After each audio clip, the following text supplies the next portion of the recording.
નમસ્કાર દર્શક મિત્રો, મિરર ઓફ ધી વર્લ્ડ ન્યૂઝમાં આપ સૌનું હાર્દિક સ્વાગત છે।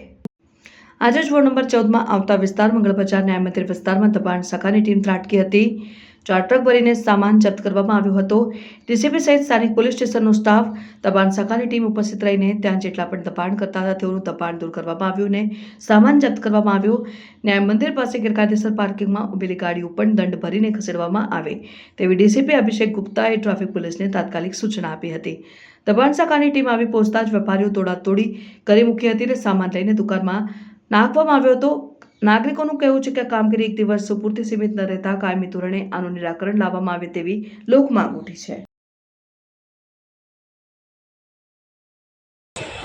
રસ્તા ઉપર પાર્કિંગ કરવામાં આવશે અને તેના ઉપર જરૂરી કાર્યવાહી કરવામાં આવશે અને આપ જોઈ શકો છો તેમાં ક્લિયર રસ્તો છે, પાર્કિંગ નથી છતાં પણ બે લાઈનમાં ગાડીઓ પાસ કરે તો તેનું આપણે દબાણ હટાવી રહ્યા છીએ અને તે બાબતે કાર્યવાહી કરવામાં આવે છે। સર, માનો છો આ રેગ્યુલરાઇઝ રૂટીનમાં પણ થવું છે? રેગ્યુલર શૂટિંગમાં થવું છે, થઈ પણ રહ્યું છે અને હવે વધારે સારી રીતે કરવામાં આવશે કે જેથી આ રસ્તો છે એ પબ્લિકને અવર જવર માટે ક્લિયર મળે।